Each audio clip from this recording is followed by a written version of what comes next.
Muy bien. Buenos días. Saludándoles con mucho cariño acá desde nuestra sede en Pirindas, Morelia, Michoacán. A quienes están ya en línea o estarán en algún momento del día o de la semana. Y también, por supuesto, para quienes están ya presentes aquí, bien puntuales. Bien, en el discipulado pastoral, que insisto mucho que no es el discipulado convencional para personas que tienen poco en la fe, sino este es uno más demanda del contenido para quienes ya tienen experiencia en las iglesias, en la fe, ¿de acuerdo? Entonces, vamos a terminar la primera carta a los Corintios que escribió el apóstol Pablo, para que primeramente Dios, en 8 días, empezamos con la segunda.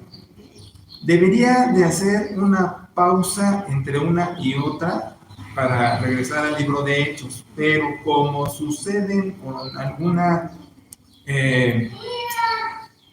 no tanto frecuencia, pero me es más fácil abordar de una vez la segunda carta y regresar al libro de Hechos para seguir en el caminito que llevaba el apóstol de su misiología y a la vez de su establecimiento de iglesias y a la vez de su redacción de otras cartas.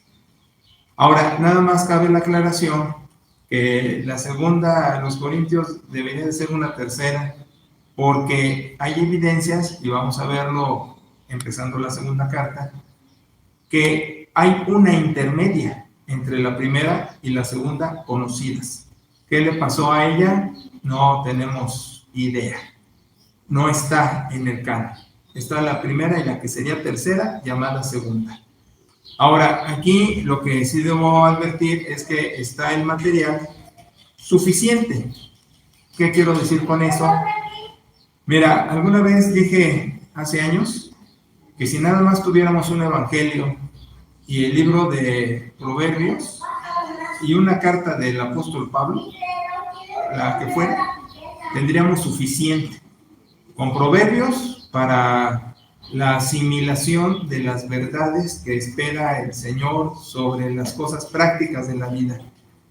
El Evangelio, pues para conocer a Jesucristo tal y como Él se manifestó. Y la carta de Pablo para cuestiones de iglesia y organización.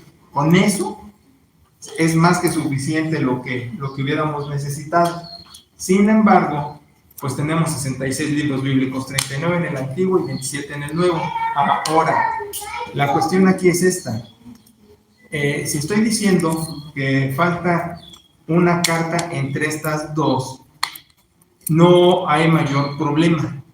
Te explico, porque si te digo que con Proverbios, un evangelio y una carta de Pablo tenemos más que suficiente para andar en nuestro discipulado y así ni siquiera lo conseguiríamos al 100, pues imagínate, con 66 libros, pues menos. Entonces, nos falta una que no es problema. Ahora, aquí la gente luego se atora porque dice, bueno, insisto, si fuera un discipulado a gente que está empezando, pues sí, tendría que darle lechita y guerra, pero ya gente avesada, con años, con discipulado, con fogueo, pues puedo hablarlo con más libertad en el sentido de que sé que entienden con su criterio. Al faltar una carta, no quiere decir que Dios falló, el Espíritu Santo falló, nada de eso. Quiere decir que tenemos lo que necesitamos. Vuelvo a insistir, si con 3 documentos que cito al azar no la haríamos como en un discipulado al 100%, pues que falte uno de los 66, sería 67, que falte uno tampoco es problema. Dios nos da lo que necesitamos para entenderlo, ¿sí? O sea, no por eso decimos, ay, la Biblia está incompleta. No. Tenemos lo suficiente como discípulos de Jesucristo. Y apenas, ¿me explico? Ahora, la otra, te vuelvo a repetir, y esto es, de veras, es muy importante para la madura fe, que hubo 3 criterios para juntar todas las cartas, todos los documentos bíblicos, 3 criterios. A Rosita Alvides 3 balazos le dieron y el canon de las iglesias 3 criterios usó. Y te hablo del Antiguo Testamento con la tradición judía tan celosa, te hablo del Nuevo Testamento con la querigma, recopilación y muchas cosas, y la historia con los concilios, las juntas de iglesias, todo eso. 3 criterios. ¿Quién escribe el documento? El primero. ¿Qué uso se le daba? Si se usaba mucho, si no, no lo tomaban en cuenta. Te voy a decir algo, y si la llamada segunda carta no se usaba, a lo mejor por eso fue desechada, pero no fue el caso, simplemente no se encontró. Y el tercer criterio, que no contradijera los demás escritos, se buscó con lupa. Por eso, la carta a los hebreos en el Nuevo Testamento entró con calzador, porque no trae autor. Y aunque hubo un momento en la historia que dijeron que fue Pablo el que le escribe, la conclusión mejor es que no fue él. Y digo científica, iba a omitir esa palabra, pero la conclusión científica fue que no fue Pablo el que le escribe, porque es un griego casi clásico, y el griego del Nuevo Testamento es Kiné, y ese lo maneja Pablo en todas sus cartas, y porque con hebreos iba a manejar otro griego. Es un griego muy difícil. Entonces no fue Pablo, estamos seguros, y no es su estilo literario. Y el otro documento, el libro de Santiago, y le llamo libro porque son sentencias, no es una redacción epistolar, pero bueno, el libro de Santiago fue el segundo documento que sufrió para entrar, porque dice: la fe sin obras es muerta. Entendemos que la fe uno la expresa con sus obras, con su comportamiento, ¿sí? No hay contradicción, pero para jugar a la segura con esto de las reformas europeas, dijeron que no entre Santiago porque está dándole mucho énfasis a las obras, pero no era salvación por obras, era que las obras muestran la fe del creyente. Pero la anécdota es que Martín Lutero, reformador luterano, por eso la denominación luterana son de esos cuates, ellos al principio no tenían Santiago, estaba mucho su Nuevo Testamento, no tenían Santiago. Y así en la historia, en los concilios, había que le quitaban, que le ponían, que lo juntaban. Por eso a mí me da risa cuando hoy algún creyente por leer Apocalipsis dice: maldito, como dice Apocalipsis, el que quite o añada a este libro, así Dios lo va a mandar lejos.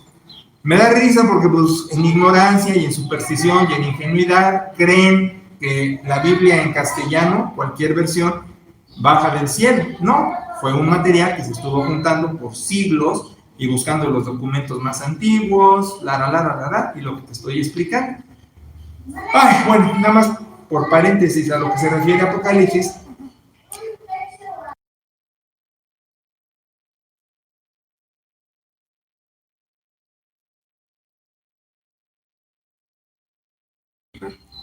Muy bien. ¿Quiere decir que se descongela en un rato? ¿Quién sabe? No sé. Bueno, seguimos. Entonces, a lo que se refiere Juan es a esas 7 iglesias que les manda la carta general, y por 7, a 7 iglesias, que cuidaran que no fuera dañado el documento, porque era persecución y los iban a matar si leían con claridad el Imperio Romano, y por eso estaba escrita en clave a través de alegorías y muchas, déjenme usar la expresión, mafufadas, como que el Hijo del Hombre tenía 7 cuernos y sus piernas de bronce. O sea, no es literal, son figuras de lenguaje, es alegoría, por símbolos retrata a la imaginación, mensaje en clave que entendían los que lo reciben, pero no los que podían capturar el material, y por eso quiere preservarlo. Por eso dice Dios: maldice al que quite o añada a esas cartas de Asia. Pero igual a esas cartas de Asia le hemos quitado o añadido cuando hemos visto que hay manuscritos más viejos que traen mejor traducción, que no tiene que ver con los documentos más antiguos, sino tiene que ver con las ediciones que se hacen en cualquiera de los idiomas en el planeta, y que hay que ver una mejor precisión del escrito bíblico yendo a la fuente más antigua, los manuscritos más viejos. Bueno, con todo ese verbo estamos diciendo que tenemos lo que necesitamos tener en las escrituras, ¿sí? Y entonces Pablo, para cerrar esta carta, la primera, tiene voy a decir no sé si es la palabra correcta, un exhortatorio. Aquí me haría falta pena mamá para corregirme, fue maestra de español, pero tiene una serie de exhortaciones y yo lo estoy denominando un exhortatorio, no sé si está bien usada la palabra, porque sí como recomendaciones, pero sí como que exhorta.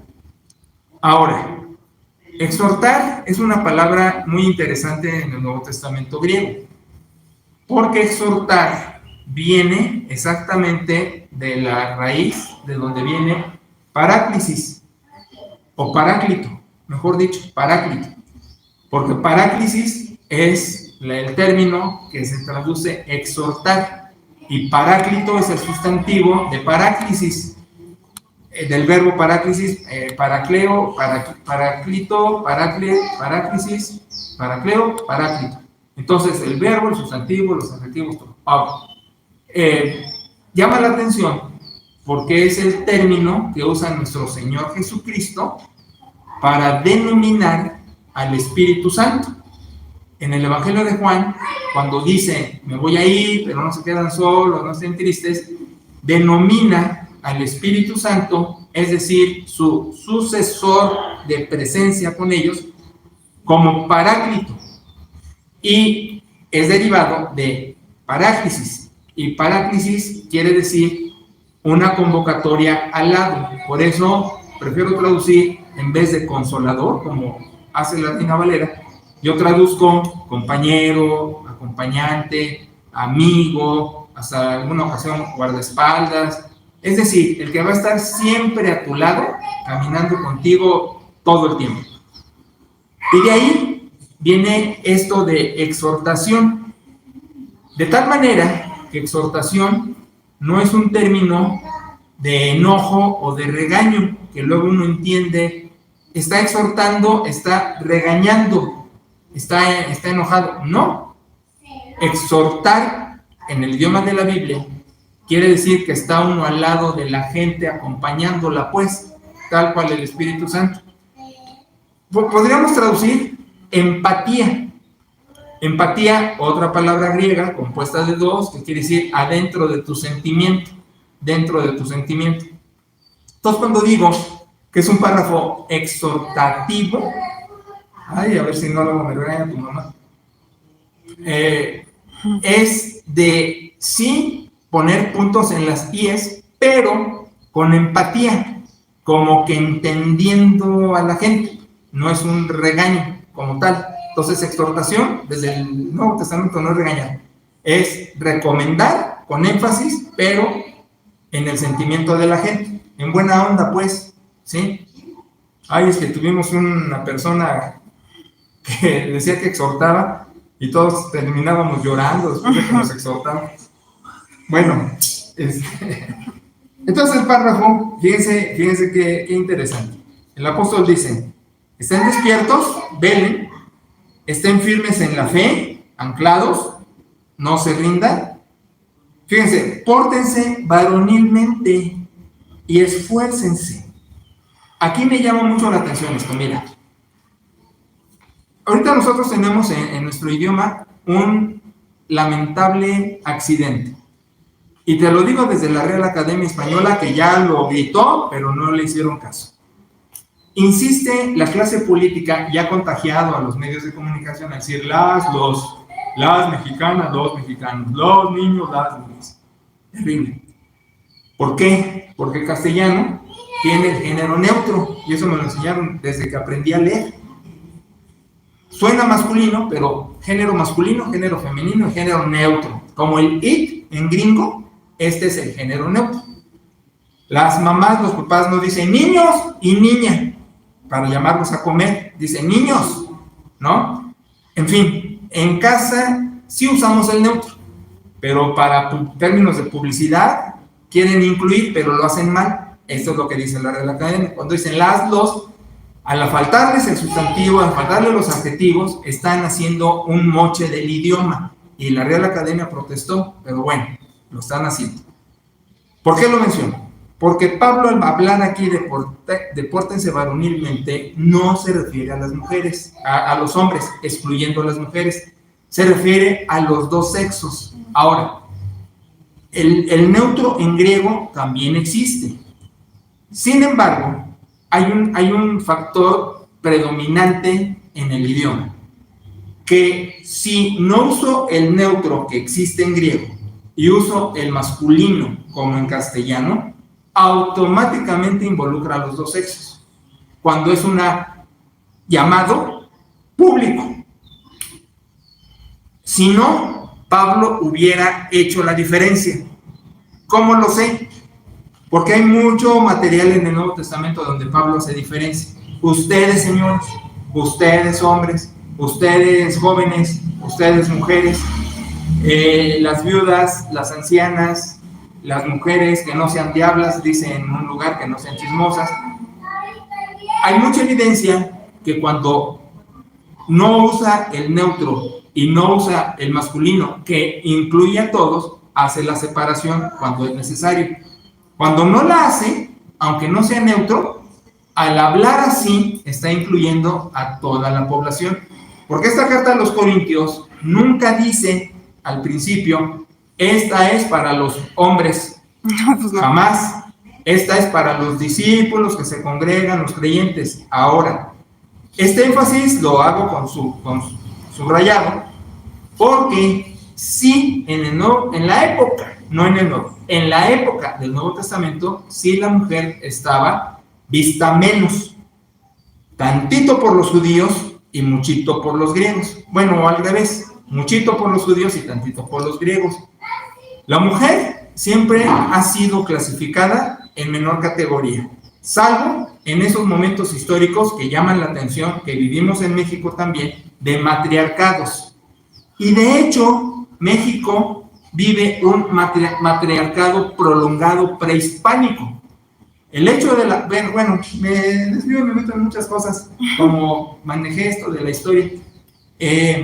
Cuestiones prehispánicas hacían de la mujer como la dadora de vida, tan relevante que con la guadalupana sigue eso, y el matriarcado que tiene México presume de macho, pero tiene un matriarcado formidable con la guadalupana. Bueno, cerrando el paréntesis, ha habido matriarcados muy fuertes en momentos históricos, pero el contexto universal, que tampoco se debe decir universal porque no es todo el universo, pero mundial, es que la mujer ha sido vista relegadamente. El judío era terrible con eso, Pablo la rescata, y los griegos también. Fíjate que hay en la historia esto de que hubo momentos que si nacía el bebé mujer, nena, pues mejor lo mataban, porque lo que querían eran hombrecitos. O sea, nada más como dato así anecdótico. Pero en el Nuevo Testamento, bajo la escritura de Pablo, rescata a la mujer. Por eso enfatizo, ese esforzados varonilmente le implica. Y hay otra, mira, y es desde el Antiguo Testamento, y es muy curioso. El Antiguo Testamento, cuando habla de la mujer, le dice varona. Isha. Como mi hija estudió hebreo en la Universidad de Jerusalén, para entenderse con su papá y hacer sufrir a la madre.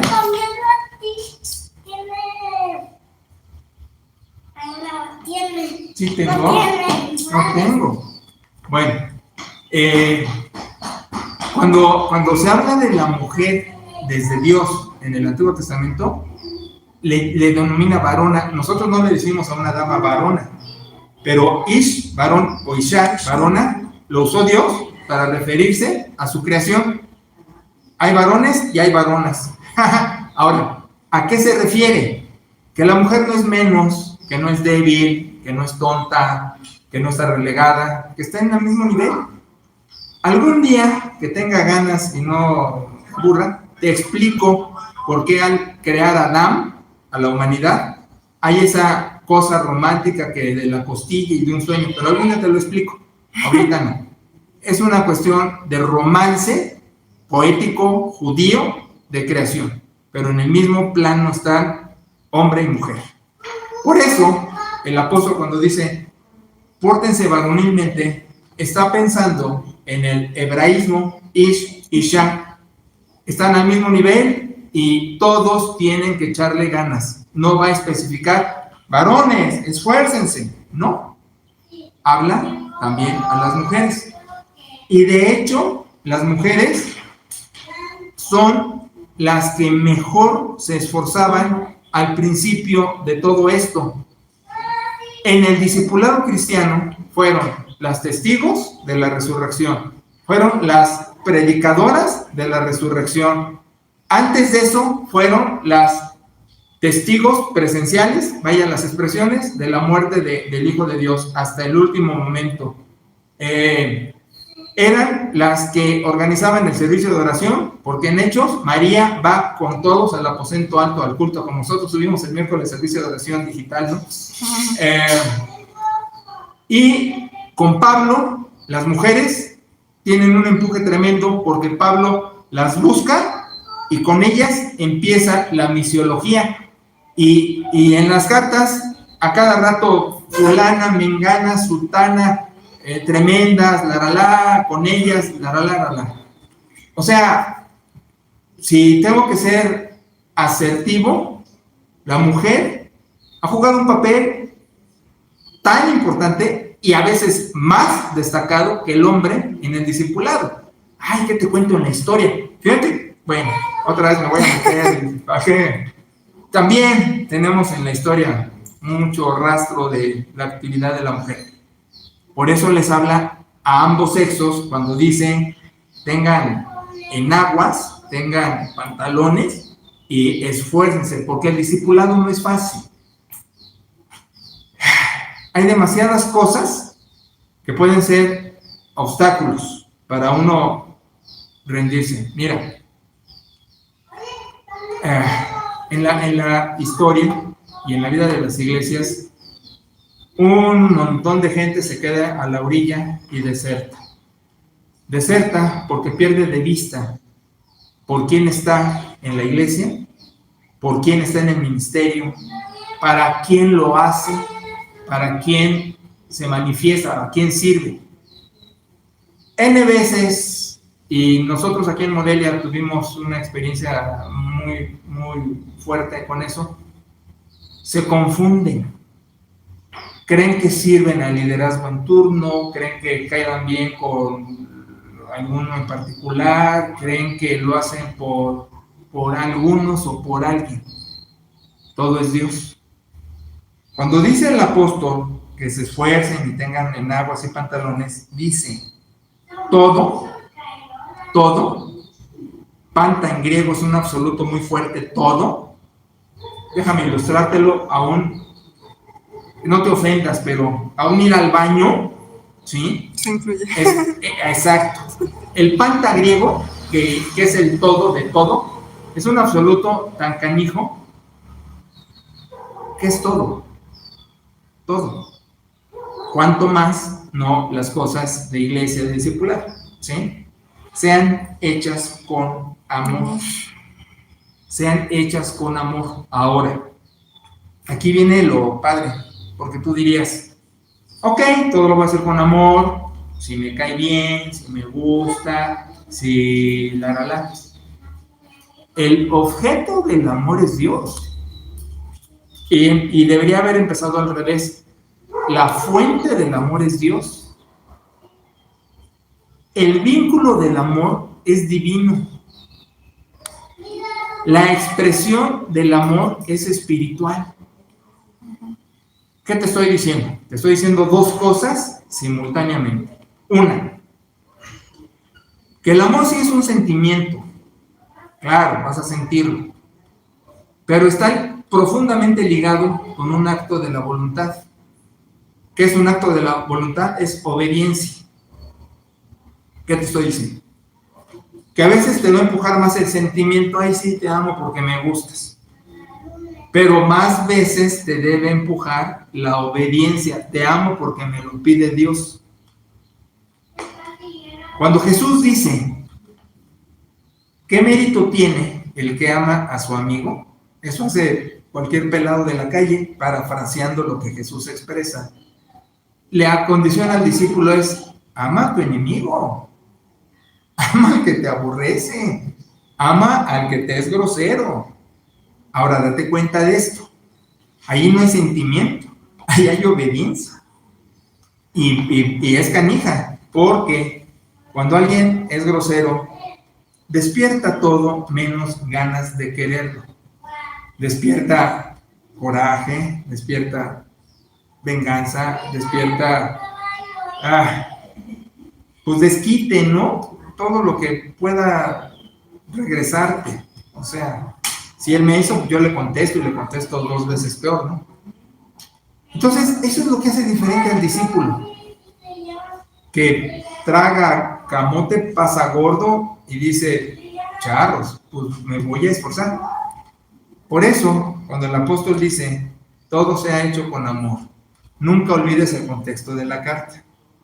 El contexto de la carta es una iglesia fraccionada, porque hay quienes adoran a Pedro por su tradición, su nombre, es el que tiene las llaves del paraíso, estoy jugando, fue el primer papa, estoy jugando, pero sabes que fue con el que Jesús restaura y camina con él para ascender, ¿no?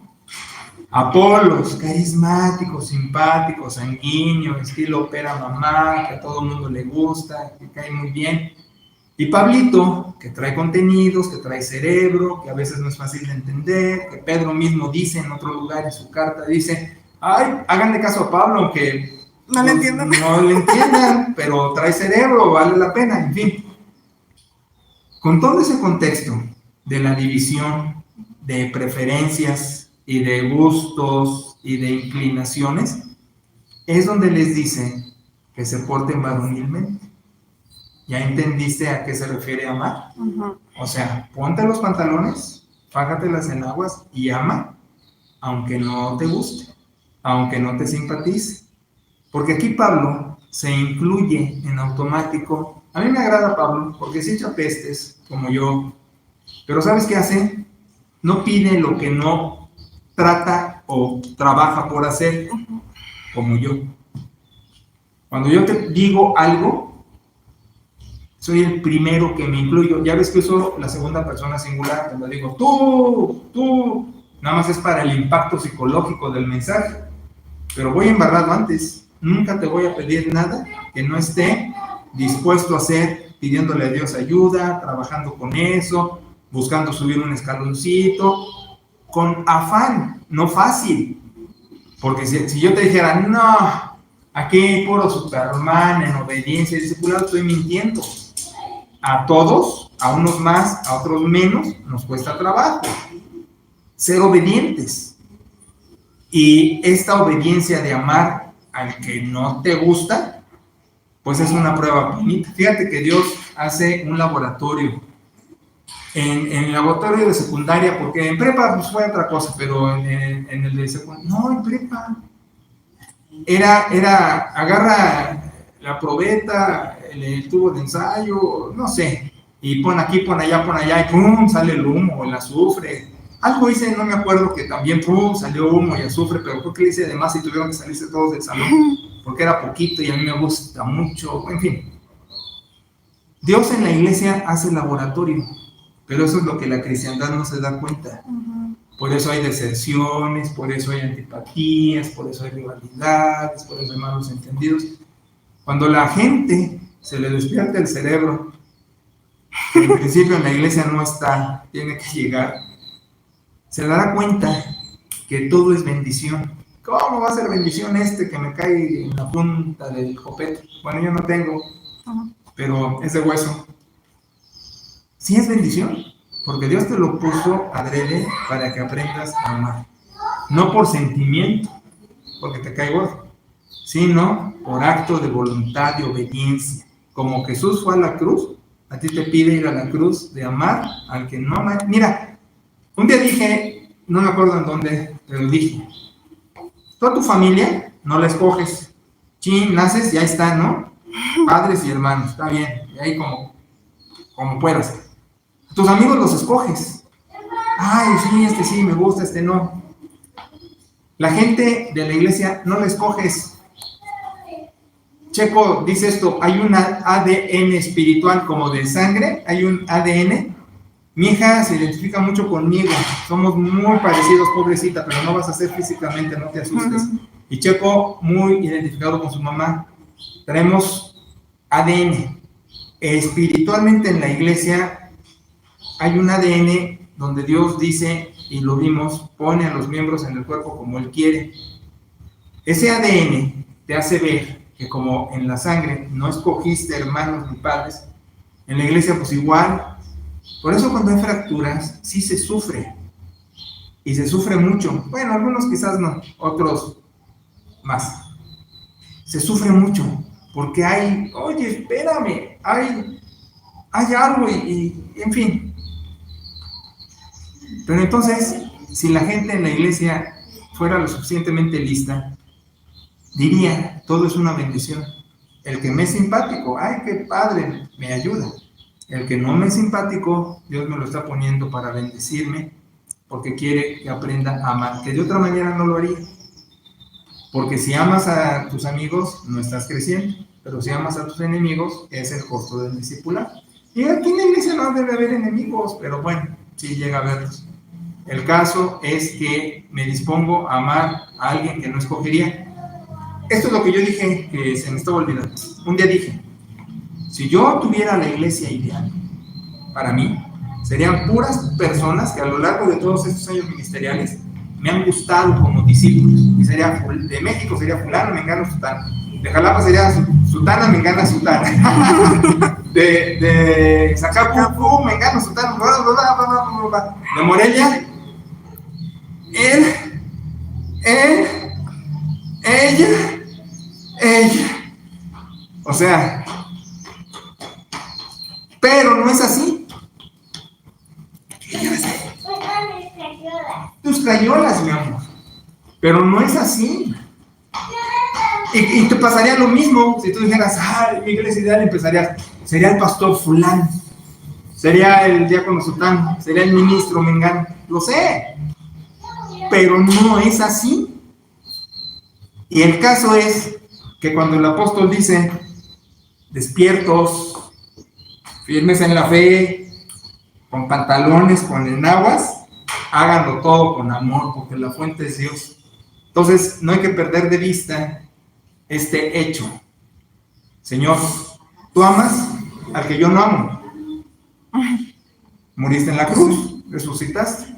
¿Por qué no me convidas de ese amor que tienes por él para amarlo yo, por obediencia, porque por sentimiento no, porque me cae en la punta del copete? Pero ayúdame a amarlo. Fíjate que en el Evangelio usamos mal un texto. Usamos mucho ese de que donde están 2 o 3, ahí está en medio. Para las reuniones, para animarse y decir, aunque estemos 2, aquí está el Señor. Mal hecho. No es para eso. Es para reconciliación. El texto y el contexto está hablando cuando dice Pedro, ¿cuánto perdono a tal? 70. Mucho. Y dice, reconcíliate. ¿Cómo me reconcilio? Pues cede. Pero ¿por qué voy a ceder yo si siempre esta persona es grosera y es fea y antipática y decimos tiene su carácter, que más bien tiene su temperamento, porque el carácter, si hubiera carácter, se portaría varonilmente y se esforzaría. Ese es el carácter. Pero al no tener carácter se derrumba y se enoja y hace su show. Entonces, ese contexto te anima a que donde están 2 o 3 está Cristo para ese acto de voluntad de amarlo. Aunque yo no sé, mira, nos ha pasado.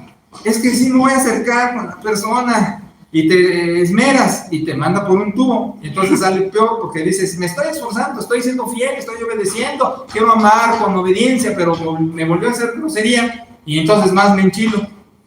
Entonces el asunto es, pues no aprendiste.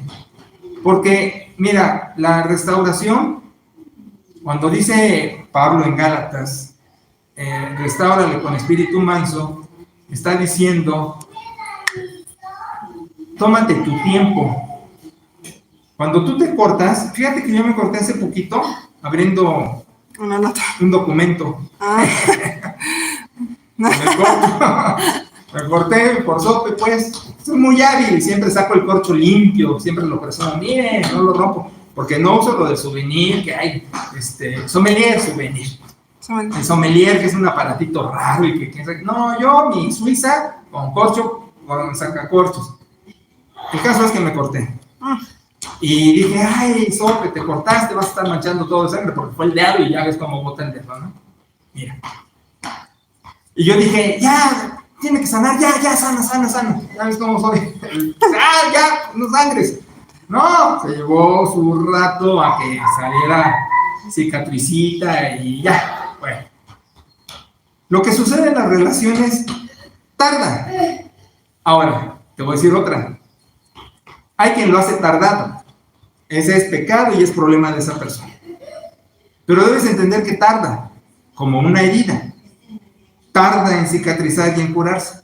Entonces, cuando hablamos de reconciliaciones y ves, por ejemplo, el Evangelio, lo que te estoy diciendo, donde están dos o tres, ahí está el Señor, ven, reconcíliame.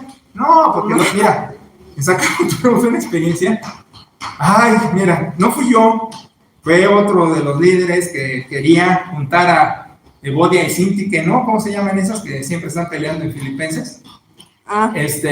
Llega espiritualmente, oró y dice, el Señor viene con nosotros, como me dijo el Paz, estamos 2 o 3 en su nombre, vengan, acérquense, ámense, abrácense. No hubieras visto, como pelea de gallos, hasta plumas cayeron.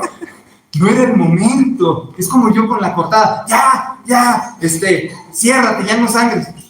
Y llevas todo un proceso, y a veces unos somos muy duros de cabeza, y vamos a tardar.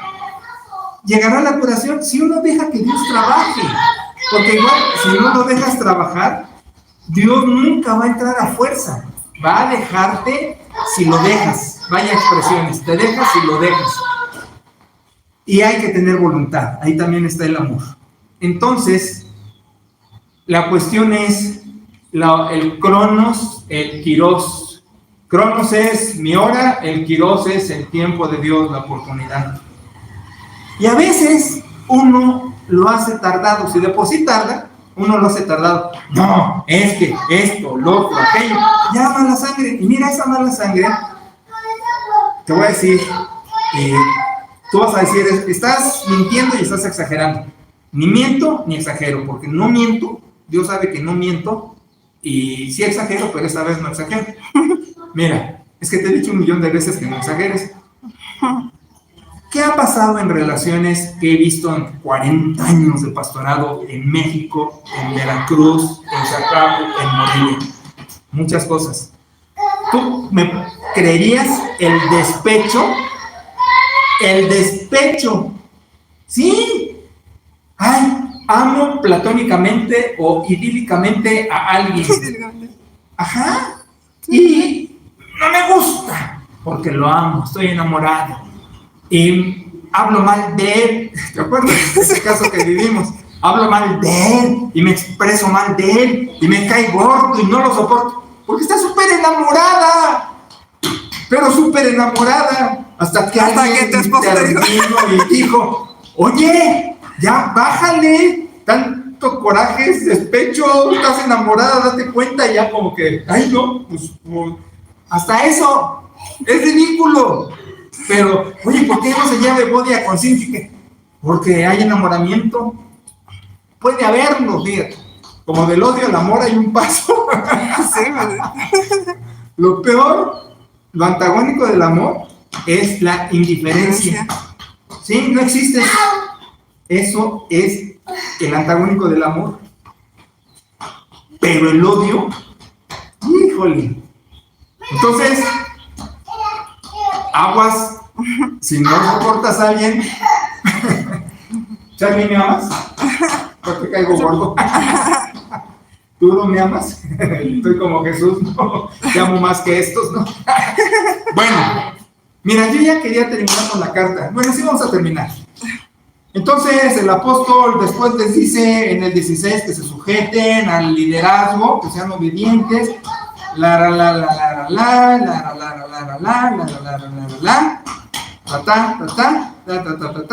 Bueno, dice en el 22, empezó hablando del amor y dice en el 22, el que no ame al Señor Jesús sea maldito. Sí. ¿Por qué lo dicen? Porque dijo todo es hecho con amor. Y esfuércense. Te estoy diciendo, y va a sonar feo, pero así termina el yo, no yo. Si no haces caso a esta instrucción que te pide el Señor a través de su Espíritu Santo en la revelación, de que te portes gallardo, con coraje, con pantalones, con enaguas para amar en obediencia, si no lo sientes, pero amar, estar dispuesto, eres maldito, porque no estás amando a Dios, que es la fuente del amor y que te manda que ames. Sopas perico. Esto es lo más grueso. Te estoy diciendo, puede estar disfrazado de discípulo y peor aún de cristiano, pero ni lo es, porque no ama a Dios. Si lo hace para Dios, porque todo, la fuente es Dios, todo se hace para Dios, ¿por qué ella se pone a orar por medio mundo? ¿Porque ama medio mundo? Ajá, pero arriba de que ama medio mundo, ama a Dios. ¿Por qué le da los papeles y va al notario y regresa y al seguro? ¿Por qué? ¿Por qué ama a Dios? Sí, amo a la iglesia y quiero que esté todo, pero ama a Dios. ¿Por qué está contando los dineros y luego no se siente bien de salud, pero ahí anda, no falta, y está contando los monis y luego se regresa y en el pozole se tuvo que ir despuesito, luego, ¿sí te quedaste el pastel? No te quedaste el pastel porque ya iba a llover, pero te quedaste todo. Qué sorpresa nos dieron, ¿verdad? Los Alejandros que nos sorprenden trayendo el pastel y pozole. Bueno, invitándonos a todos, ¿verdad? Qué valientes. Bueno, el caso fue que, porque ama a Dios. Todo lo hacemos porque nos amamos. O estamos esforzándonos con ese fin, pero sobre todo, amamos a Dios. De tal manera que el que no ame al Señor Jesucristo sea maldito. Podrá estar disfrazado de cristiano, podrá estar disfrazado de discípulo, pero no lo es, porque no hay amor en su corazón o no está dispuesto a amar. Déjame ponerte el ejemplo así de Rudo. Haz de cuenta que yo le caigo bien gordo a Arturo, ¿no? Digo Arturo porque luego digo a la pena o así, no es despectivo, así. Pero Arturo dice, de gustarme no me gusta, pero estoy dispuesto a amarlo porque Dios me lo pide, porque amo a Dios y porque es un acto de obediencia y me voy a esforzar para unirme.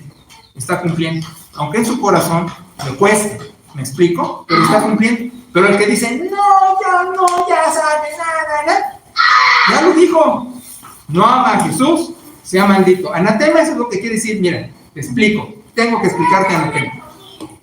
Anatema es ofrenda. ¿Traes sobre? ¿Quién trae sobre? Sí, ya traigo. Préstalo. Ok. Anatema, la palabra anatema quiere decir ofrenda. Su primer vocablo es ofrenda. Esto es anatema. ¿Pero por qué se convierte en maldición? Porque es la ofrenda de Caín. ¿Por qué se convierte en maldición? Porque no fue de fe ni de amor, sino fue lucimiento, fue payasada, fue rivalidad, fue lo que quieras. Y entonces Dios dice, no es bendición, es maldición. Y entonces, esa palabra usa el apóstol Pablo. Quizás la idea era buena, de que fueras cristiano, de que fueras discípulo, pero en tu corazón hay podredumbre porque no quieres obedecer a Dios y siempre te sales con la tuya y haces tu voluntad caprichosamente, entonces seas maldito. Es lo que está diciendo. Qué triste, ¿no? Como que me apasiona, pero está grueso. Entonces, fin de la primera carta y así cierra el apóstol. Háganlo todo con amor porque la fuente es Dios. Y amarlo a Él implica que nos esforcemos, que nos portemos con enaguas y pantalones y hagamos todo con amor, sujetándose al liderazgo, como dice aquí, haciendo todas nuestras cosas, buscando siempre la paz y agradando a Dios. Que me simpatice y lo amo, qué fácil. Pero no me simpatiza aprender a amarlo en el nombre del Señor y esperar sus momentos de curación para restauraciones, no apresurarlo, pero dejárselo todo, que no quede en mí. ¿Va? Finish. Gracias.